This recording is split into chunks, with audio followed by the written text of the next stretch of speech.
आज की कहानी है अपनी अपनी जिम्मेदारियां। किचन में जूठे बर्तनों का ढेर लगा था तो बाथरूम में कपड़ों का। घर भी एकदम अस्त व्यस्त था। आभा की समझ में ही नहीं आ रहा था कि शुरुआत को कहाँ से करे। कितनी बार कहा नवल से कि वॉशिंग मशीन ठीक करा दो, पर सुनते ही नहीं है। बाई भी जब तब छुट्टी मार जाती है। लगता है जैसे मुफ्त में काम कर रही हो। निकालती इसीलिए नहीं क्योंकि फिर दूसरी जल्दी से मिलती नहीं है, और मिलती भी है तो उसके हजार नखरे होते हैं। बाई आज भी ना आने को कह गई है। रीनी से तो कुछ कहना ही बेकार है। जब भी आभा कहती है कि अब बच्ची नहीं रही, कम से कम कुछ खाना बनाना तो सीख ले, तो नवल बीच में ही बोल पड़ते कि पुराने जमाने सी बात मत करो। अरे, आज लड़कियां चांद पर पहुंच गई हैं और तुम अभी भी चूल्हे चौके में ही अटकी हुई हो। मेरी बेटी कोई बड़ा काम करेगी, तुम्हारी तरह ये घर के कामों में थोड़े ही उलझी रहेगी। आभा चुप लगा जाती। इससे रिनी और ढीठ बनती गई। उसकी सास निर्मला से तो वैसे भी घर का कोई काम नहीं होता। नहीं नहीं, ऐसी बात नहीं कि उनका शरीर काम करना बंद कर चुका है। एकदम स्वस्थ हैं अभी भी। परंतु अपने पूजा पाठ, धर्म कर्म और हम उम्र सहेलियों से उन्हें वक्त ही कहाँ मिलता है जो वे आभा के कामों में हाथ बटाएंगी। साफ कह दिया है कि बहुत संभाल चुकी हैं वे घर गृहस्थी। आभा भी उनसे मदद नहीं मांगती, क्योंकि बार बार वही बातें को दोहराना, शिकायतें करना, और वे भी तब जब कोई सुनने वाला ही ना हो। तो इससे अच्छा तो यही लगा आभा को कि खामोश रहा जाए। इसीलिए उसने खामोशी ओढ़कर घर बाहर की सारी जिम्मेदारियां अपने कंधों पर ले ली। लेकिन उस पर भी घर के लोगों को उससे कोई ना कोई शिकायत रहती ही, खासकर निर्मला को। वे तो हमेशा बकबक करती रहती। पास पड़ोस से आभा की शिकायतें करती कि बहू कभी बेटी नहीं बन सकती है। यहीं पास के ही शिव मंदिर से सटी अरविंद बाबा की कुटिया है, जहां वे अपने चेले चपाटों के साथ निवास करते हैं। अच्छे अच्छे घरों की महिलाएं उनके चरणों में लौटकर खुद को धन्य मानती हैं, और निर्मला भी। बाबा से पूछे बिना वो एक भी काम नहीं करती। बाबा का वचन मतलब सत्य वचन होता है उनके लिए। आए दिन मंदिर में कोई ना कोई उत्सव होता ही रहता है। कभी ठाकुर जी का जन्म उत्सव, कभी ब्याह, कभी यज्ञोपवीत, कभी झूला, कभी जल विहार। कभी कुछ तो कभी कुछ लगा ही रहता। और इन अवसरों पर निर्मला भी खूब चढ़ावा चढ़ाती। बाबा के बहाने ही तो आखिर उन्हें घर के कामों से फुर्सत मिलती और दूसरी औरतों की कहानियां सुनने को मिलती। बाबा ना होता तो जिम्मेदारियों से जूझना पड़ता। मेहनत की कमाई यो लूटे अच्छा तो नहीं लगता, पर धर्म के मामले में कौन मुंह खोले। इसीलिए आभा और नवल चुप ही रहते। वैसे भी धर्म संकट सबसे बड़ा संकट होता है। लेकिन आभा इन कर्म कांडों का हिस्सा कभी नहीं बनी, और इसीलिए निर्मला उससे शुभ्ध रहती। गुस्सा तो आभा को तब आता जब निर्मला उस अरविंद बाबा को अपने घर पर प्रवचन, भजन कीर्तन करवाने को बुला लेती थी। महीने में ये 2-3 बार होता ही होता था। लेकिन इन सब ढकोसलों से बच्चों की पढ़ाई का नुकसान होता, और यही बात आभा को बर्दाश्त नहीं होती। इसीलिए एक दिन आभा ने इस बात का पुरजोर विरोध किया और कहा कि जरूरत नहीं इन बाबाओं को घर बुलाने की, क्योंकि वो इन सब ढकोसलों में बिल्कुल विश्वास नहीं करती। उसे तो बस कर्म पर भरोसा है। नवल ने कुछ कहा तो नहीं, पर लगा आभा सही कह रही है। और वैसे भी घर में जवान लड़की है, तो क्या जरूरत है माँ को इन्हें घर पर बुलाने की। समझ गई निर्मला कि बेटा भी बहू की बात से सहमत है। कुछ कहा तो नहीं, पर मन ही मन बड़बड़ाई कि यहाँ लोग दूर दूर से बाबा के दर्शन करने आते हैं, पर इन अभागों को कौन समझाए ये बात। इधर कुछ दिनों से आभा की तबीयत ठीक नहीं लग रही थी। बहुत थकान महसूस हो रही थी। सिर भी भारी भारी लग रहा था। हल्का बुखार भी रहने लगा था। खाने की इच्छा तो होती ही नहीं थी। जबरदस्ती अगर कुछ खा भी लेती तो पेट में दर्द होने लगता और उल्टी हो जाती। समझ में नहीं आ रहा था कि आखिर उसे हो क्या गया है। जब नवल से कहती तो वो चिढ़कर कहते, डॉक्टर को दिखा लो। बहुत होता तो मेडिकल स्टोर से दवा लाकर पकड़ा देते, और साथ में 10 बातें भी सुना देते कि उस सुमन से गप्पे मारने का समय होता है। घंटों सास बहू के सीरियल देख सकती हो, पर डॉक्टर के पास नहीं जा सकती। घर में काम ही कितना होता है जो हर वक्त काम की दुहाई देती रहती हो। ऐसी बातें बोलकर नवल आभा को चुप करा देता और वो बेचारी सोचती कि जाने दो, ठीक हो जाएगा अपने आप। पर मर्ज था कि दिन प्रतिदिन बढ़ता ही जा रहा था। हमारे समाज में सदियों से औरतें खुद को इग्नोर करती आई हैं। आज भी औरतों के लिए पहले पति, बच्चों और परिवार के अन्य सदस्यों का स्वास्थ्य सर्वोपरि होता है। आभा का भी यही हाल था।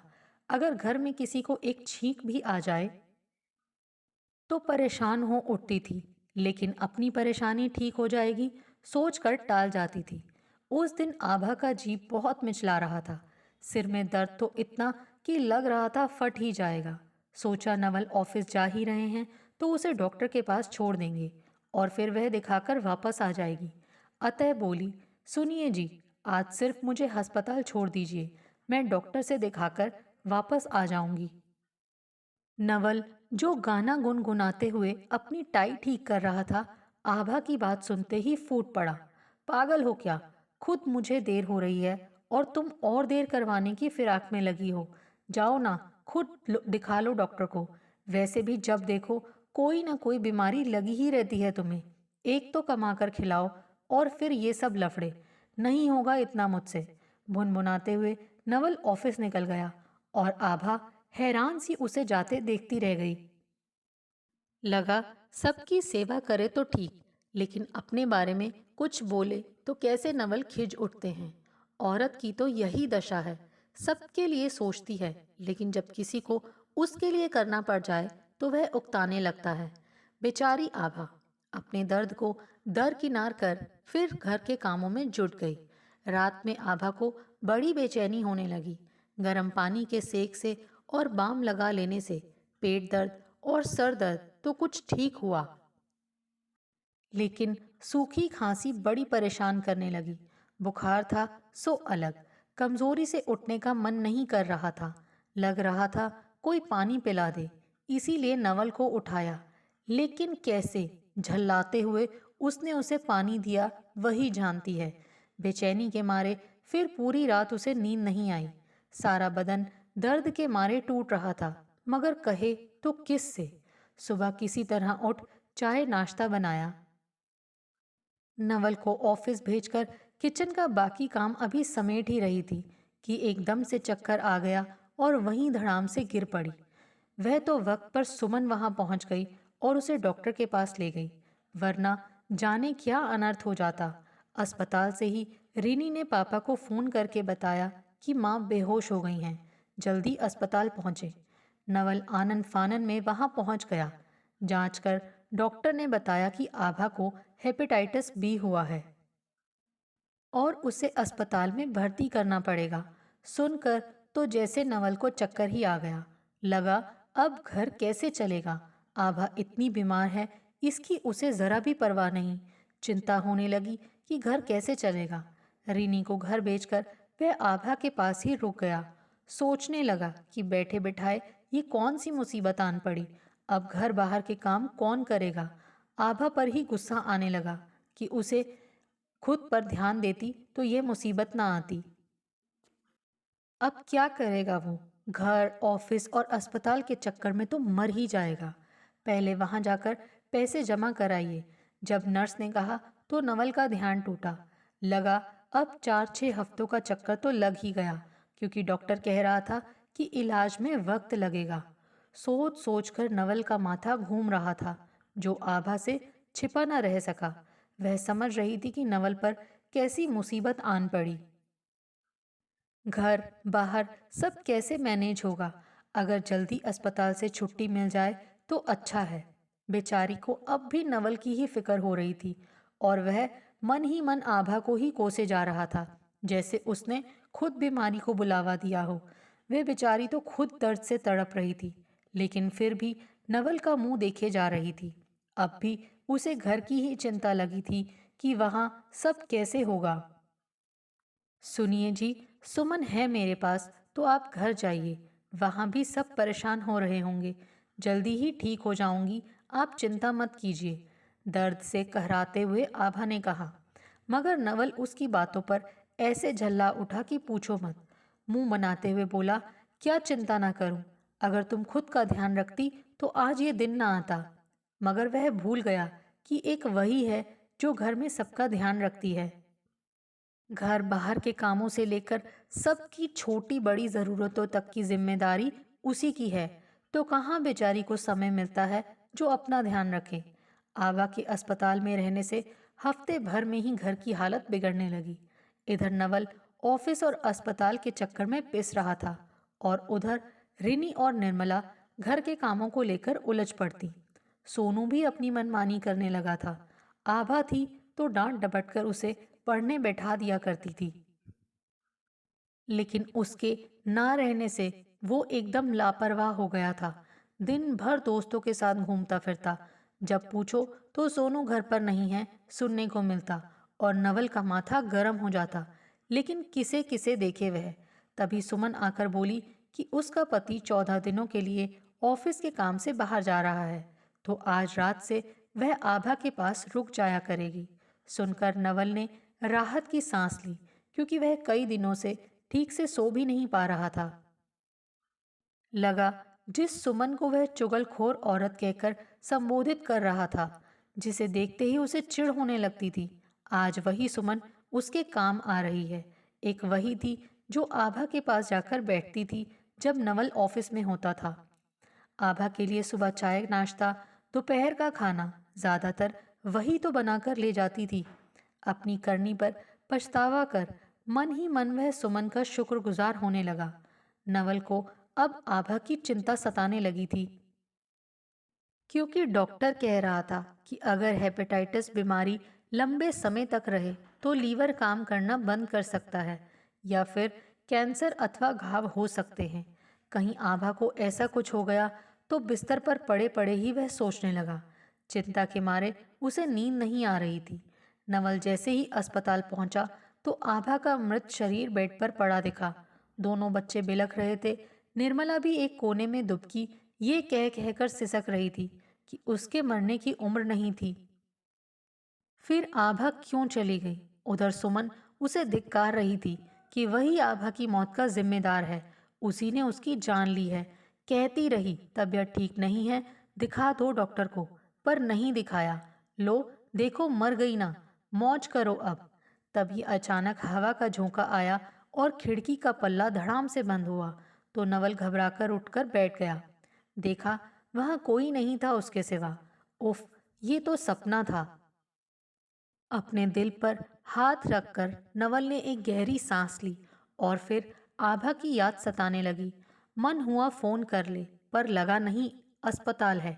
लेकिन आभा को लेकर उसके मन में बुरे बुरे विचार आने लगे। ऐसा ही होता है, मुसीबत के वक्त नकारात्मक बातें दिमाग पर ज्यादा हावी हो जाती हैं। चाह कर भी इंसान अच्छी बातें सोच नहीं पाता। घबराहट के मारे वो पसीने से तरबतर हो गया। प्यास के मारे गला भी सूखने लगा। देखा तो जग खाली पड़ा था। आभा थी तो रोज पानी भरकर रख दिया करती थी। जैसे ही नवल पानी लेने किचन की तरफ जाने लगा, देखा रीनी के कमरे की लाइट ऑन है। लगा भूल गई होगी, लेकिन जब कमरे से फुसफुसाने की आवाज आई तो वह उस ओर बढ़ गया। वह फोन पर किसी से कह रही थी, अरे समझो पापा घर पर ही हैं, तो कैसे आऊं?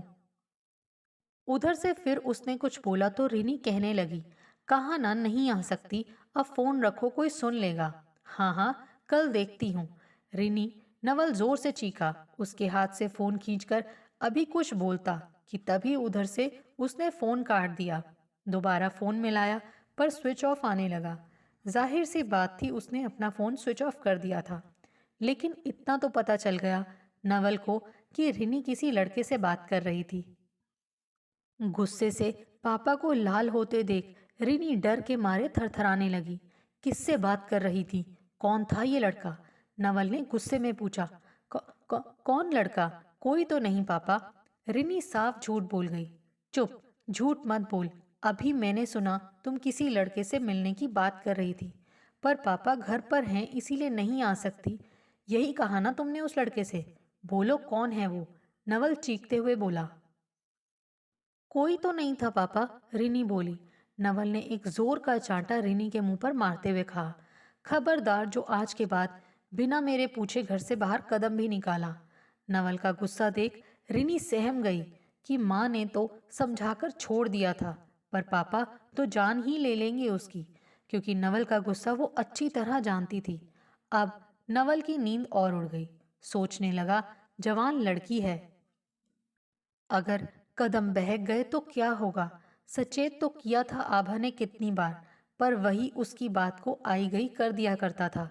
पता चला कि रिनी अपने ही कॉलेज के एक लड़के से प्यार करती है और उससे छिप छिप कर मिलती है। आभा के समझाने के बाद भी जब वो लड़का रिनी से मिलता रहा तो वो उसके घर जाकर वार्निंग दे आई कि अगर फिर कभी दोबारा वह रिनी से मिला या फोन किया तो पुलिस में शिकायत कर देगी। रिनी को भी उसने खूब फटकार लगाई थी। कहा था कि अगर नहीं मानी तो नवल को बता देगी। तब रिनी का ध्यान उस लड़के से हट गया था, लेकिन आभा के ना रहने पर वह फिर मनमानी करने लगी थी। जो बाबा आभा के डर से घर में आना बंद कर चुका था क्योंकि वह अंधविश्वास विरोधी थी, वह फिर से उसके घर में डेरा जमाने लगा। घर की सुख शांति के नाम पर वो हर दिन कोई ना कोई पूजा पाठ जब तक करवाता रहता और निर्मला से पैसे ऐंठता। समझाता कि उसके घर पर किसी का बुरा साया है। कितनी बार कहा नवल ने कि ये सब फालतू की बातें हैं, ना पड़े में इन बाबाओं के चक्कर में। मगर निर्मला कहने लगी कि वह तो घर की सुख शांति और आभा के अच्छे स्वास्थ्य के लिए ही ये सब कर रही हैं। इधर सोनू का मन भी पढ़ाई लिखाई से उचटने लगा था। जब देखो मोबाइल लैपटॉप में लगा रहता, और तो और दोनों भाई बहन छोटी छोटी बातों पर लड़ पड़ते और ऐसे उठापटक करने लगते कि पूरा घर जंग का मैदान नजर आता। ऑफिस से आने के बाद घर की हालत देखकर नवल का मन करता उल्टे पांव बाहर चला जाए। एक आभा के न रहने से घर में सब अपनी अपनी मनमानी करने लगे थे। घर की हालत ऐसी बद से बदतर हो गई कि क्या कहें। ऐसी विकट समस्या आन खड़ी हुई जिसका कोई रास्ता नहीं सूझ रहा था नवल को। उधर ऑफिस में भी कुछ ठीक नहीं चल रहा था। नवल के ही ऑफिस में एक दोस्त थी रंभा। खूब पटती थी दोनों की। साथ में खाना पीना हंसना बोलना होता था। भले ही घर में आभा इंतजार कर आंखें फोड़ ले, मगर जब तक रंभा मैडम जाने को ना कहती नवल हिलता तक नहीं। रंभा को देखकर ही वो रसिक भाव से कविताएं बोलता और वह इठलाती मचलती।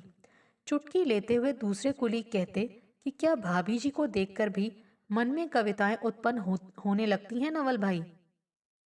तब बेशर्मों की तरह हंसते हुए कहता नवल, अब भाभी तो घर की मुर्गी है ना, दाल बराबर। उसकी बात पर जहां सब ठहाके लगा देते वहीं रंभा और उसके करीब सरक आती। लेकिन आज वही रंभा उसे छोड़ दीपक से मन के तार जोड़ बैठी थी। मुंह से चाहे कुछ ना कहे, पर उसके व्यवहार से तो रोज यही झलकता था कि अब नवल में उसे कोई दिलचस्पी नहीं रह गई। अब नवल भी इतना बेहया तो नहीं था जो उसके पीछे पीछे चल पड़ता। रंभा का कुछ साल पहले अपने पति से तलाक हो चुका था और अब वह सिंगल थी। वैसे भी ऐसी औरतों का क्या भरोसा जो वक्त देखकर दोस्त बदल लें। भाड़ में जाए मेरी बला से, मन में सोच उसी दिन से नवल ने रंभा से किनारा कर लिया, क्योंकि अब उसे अपना घर परिवार को देखना था, अपनी पत्नी को समय देना था। कितनी बार आभा ने चिताया था कि रिनी पर ध्यान दो, लड़की है, जरा भी पैर फिसला तो बदनामी हमारी होगी। मगर हर बार पागलों सी बातें मत करो कहकर नवल उसे ही चुप करा दिया करता था। कहता वह बच्चों के पीछे पड़ी रहती है। क्या कोई माँ अपने बच्चों के पीछे पड़ सकती है कभी? वह तो बच्चों के भले के लिए ही उन्हें डांटती फटकारती थी। परंतु ये बात आज नवल को समझ में आ रही थी कि आभा कितनी सही थी और वो कितना गलत। सुविधाएं और आज़ादी तो उसने दी बच्चों को, पर वो नहीं दे पाया जो उन्हें देना चाहिए था, संस्कार, अच्छी सीख और जिम्मेदारी। पूछने पर डॉक्टर ने बताया कि अब आभा पहले से काफी बेहतर है और 2-4 दिन में उसे अस्पताल से छुट्टी दे दी जाएगी। लेकिन उसका पूरा ख्याल रखना पड़ेगा, क्योंकि अभी भी बहुत कमज़ोर है। जब वार्ड में गया तो आभा सो रही थी, सो उसे जगाना सही नहीं लगा। धीरे से स्टूल खींचकर बेड के समीप ही नवल बैठ गया और एकटक आभा को निहारने लगा। बेजान शरीर, पीला पड़ा चेहरा, धसी आंखें देखकर सोचने लगा कि क्या ये वही आभा है जिसे कभी वो ब्याह कर लाया था। कैसा फूल सा मुखड़ा था इसका, और आज देखो कैसा मलिन हो गया है। अगर आज मैं इसकी जगह होता तो ये दिन रात एक कर देती, पागल हो जाती मेरे लिए। लेकिन मैं क्या कर पा रहा हूँ इसके लिए? कुछ भी तो नहीं। सोचकर नवल की आंखें सजल हो गईं। जब आभा की आंखें खुली और सामने नवल को देखा तो उसके चेहरे पर ऐसा तेज आ गया जैसे अग्नि में आहुति पड़ गई हो। इधर उधर देखने लगी, लगा बच्चे भी आए होंगे। कितने दिन हो गए थे उसे अपने बच्चों को देखे हुए। लग रहा था एक बार आंख भरकर बच्चों को देखे। उठने की कोशिश करने लगी पर कमजोरी के कारण उठ नहीं पा रही थी। नवल ने उसे सहारा देकर बैठाया और पूछा, कैसी तबीयत है अब? उसने इशारे से कहा कि ठीक है। डॉक्टर कह रहे थे 2-4 दिन में अब तुम घर जा सकती हो। नवल की बात पर वो मुस्कुराई। कुछ खाओगी? नवल ने पूछा तो उसने ना में सिर हिला दिया। सब ठीक है, तुम चिंता मत करो। ये भी नहीं कह सकता था कि तुमने ही सबको बिगाड़ा है, क्योंकि बिगाड़ा तो उसने ही है। अब सबको ठीक करना पड़ेगा, समझानी पड़ेगी उन्हें अपनी अपनी जिम्मेदारी। ये बात नवल ने मन में ही कही। तुम अब ज्यादा चिंता फिक्र करना छोड़ दो, खुद पर ध्यान दो। ये लो, सुमन भाभी भी आ गई तो तुम दोनों बातें करो, तब तक मैं घर हो आता हूँ। कहकर नवल उठ खड़ा हुआ तो आभा उसे प्रेम भाव से देखते हुए बोली कि अपना ध्यान रखें। नवल को लगा कि अभी भी इसे मेरी ही चिंता है। रास्ते भर वो सोचता रहा कि वो कितना गलत था और आभा कितनी सही। मैंने कभी उसे समझा ही नहीं। बच्चे घर में मौज करते रहे और मैं बाहर, और वो बेचारी हम सबकी तीमारदारी में लगी रही। कभी अपने लिए नहीं सोचा उसने, और मैंने भी क्या सोचा उसके लिए। एक डॉक्टर को तो दिखा नहीं पाया। अगर आज उसे कुछ हो जाता तो क्या करता मैं? क्या पूरी जिंदगी जी पाता मैं उसके बिना? बेटा बेटी, जिन्हें मैं जान से बढ़कर प्यार करता हूँ, उनके सामने आभा को कभी अहमियत नहीं दी। वे बच्चे एक गिलास पानी मांगने पर चिढ़ उठते। देख लिया मैंने सब, और समझ भी लिया। वह रंभा जो मेरी जेबें खाली करवाती रहती थी, उसे भी देख लिया। कैसे मुंह फेर लिया उसने मुझसे। चलो, अच्छा ही है। वो कहते हैं ना, जो होता है अच्छे के लिए ही होता है। यही सब सोचते हुए वो कब घर पहुंच गया पता ही नहीं चला। देखा तो रिनी बड़े मजे से झूला झूलते हुए किसी से फोन पर बातें करने में मशगूल थी। सोनू कमरे में बैठा हमेशा की तरह लैपटॉप चला रहा था, और निर्मला बाबा जी की आवभगत में लगी हुई थी। नवल को देखते ही सबकी सिट्टी पिट्टी गुम हो गई। बाबा जी तो तुरंत वहां से रफू चक्कर हो गया, क्योंकि पहले ही नवल ने चेता दिया था कि बाबा को घर में ना बुलाया करें। उस दिन तो वह चुप रह गया था, लेकिन आज लगता है आभा एकदम सही कहती थी।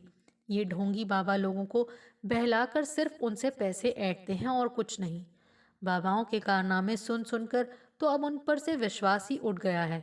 लेकिन अभी भी निर्मला जैसे कुछ लोग हैं जो उनके चरणों में लौट जाने के लिए तत्पर रहते हैं। चाय पिलाओ रिनी, 1 कप।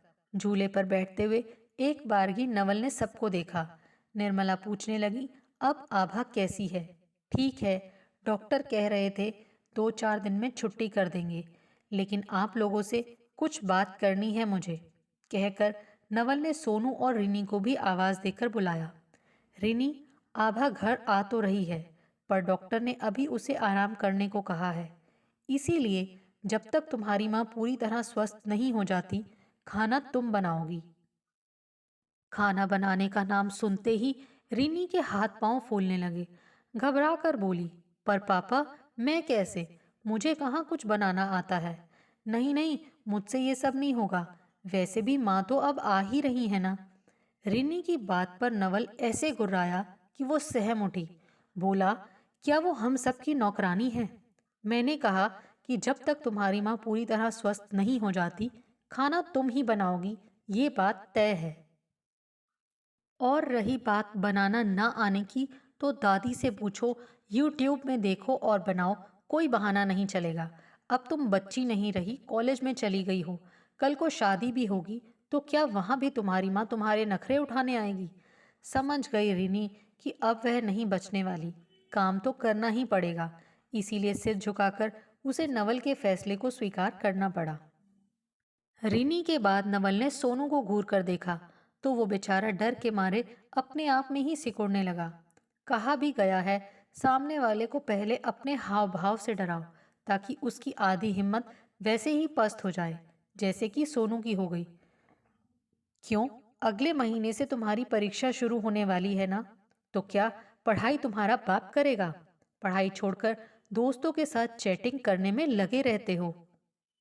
क्या इसीलिए मैंने तुम्हें लैपटॉप खरीद कर दिया था? जिंदगी भर का ठेका नहीं ले रखा है मैंने तुम सबका, समझे? नवल ने कड़कती आवाज में कहा तो सोनू जी पापा जी, जी पापा जी करने लगा। समझ में आ गया नवल को कि प्यार के साथ साथ बच्चों के साथ सख्ती भी जरूरी होती है। बोला, पढ़ाई के अलावा आज से बाहर के सारे काम, जैसे दूध, फल सब्जी लाना आदि जो भी घर से जुड़े काम हैं, वो सब तुम करोगे। और हाँ, अपने कपड़े भी तुम खुद ही धोओगे आज से, समझ गए? नवल की सख्त आवाज से दोनों बच्चों की घिघी बंद गई। और माँ, आप बाबाओं को घर में बुलाना बंद कीजिए। कितनी बार आभा ने आपको समझाया, लेकिन आप हैं कि सुनती ही नहीं हैं। आप बड़ी हैं घर की, कम से कम इतना तो ध्यान रख ही सकती हैं कि बच्चे क्या कर रहे हैं, कहाँ जा रहे हैं, घर पर हैं या नहीं, घर में कौन आया कौन गया, क्या ये सब ध्यान करने की जिम्मेदारी आपकी नहीं बनती? आप ही बताइए ना, एक अकेला इंसान आखिर कितना काम करेगा? मैं तो सुबह से रात के 8 बजे तक ऑफिस में ही रहता हूँ, तो मैं क्या कर सकता हूँ? प्यार से ही सही, पर निर्मला को भी नवल ने उनकी जिम्मेदारी अच्छी तरह समझा दी। हफ्ते भर बाद जब आभा घर पहुंची तो उसे सब कुछ बदला बदला सा लगा। क्या सोचा था उसने कि उसके बिना घर की क्या स्थिति हो गई होगी? और यहाँ तो सब अलग ही था। सब बिस्तरों पर सलीके से चादरें बिछी थी। हॉल भी एकदम करीने से सजा चमका था। किचन भी एकदम साफ सुथरी व व्यवस्थित थी। खाने की बड़ी अच्छी खुशबू भी आ रही थी। पूरा घर चमक रहा था। विश्वास नहीं हुआ आभा को कि ये उसका ही घर है। क्या देख रही हो आभा? ये तुम्हारा ही घर है और ये सब माँ और बच्चों ने मिलकर किया है, नवल ने मुस्कुराते हुए कहा। माँ को देखते ही दोनों बच्चे आकर उससे लिपट गए। निर्मला ने भी बहू को अपने सीने से लगा लिया। ये सब अप्रत्याशित था आभा के लिए, क्योंकि उसने सपने में भी नहीं सोचा था ये सब होगा। रात में बड़ी सुकून की नींद आई आभा को। वह जैसे ही उठने लगी, नवल ने उसका हाथ पकड़ लिया और कहा, आज से हर सुबह की चाय ये बंदा बनाएगा आपके लिए। कहकर वह उठने लगा तो लड़खड़ा गया। नहीं नहीं, घबराओ नहीं, मैं ठीक हूँ, और कभी ठोकर खाकर गिर भी जाऊं तो तुम संभाल लेना, नवल ने कहा तो आभा को हंसी आ गई। वर्षों बाद आभा के चेहरे पर हंसी देखकर नवल भी मुस्कुरा उठा।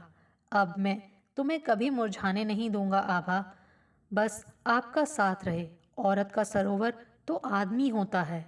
पुरुष रूपी पानी के साथ वह बढ़ती जाती है, ऊपर से ऊपर, पर जैसे ही पानी घटा, पीछे हटा, वैसे ही औरत बेसहारा होकर सूखने लगती है। आभा के साथ भी वही हुआ। जब तक नवल का सहयोग था, वह खिलती रही। जब नवल का प्यार घटा, वह मुरझाने लगी। लेकिन आज फिर उसी पुराने नवल को देखकर वह खिल उठी। मन लहराने को करने लगा। मन के साथ उसके पूरे शरीर में भी ताकत समा गई। दोस्तों, आपको हमारी ये कहानी कैसे लगी? आप कमेंट करके हमें ज़रूर बताइए। और जिन्होंने अभी तक हमारे चैनल को सब्सक्राइब नहीं किया है, प्लीज़ ज़रूर सब्सक्राइब कीजिए। Thanks for watching this video.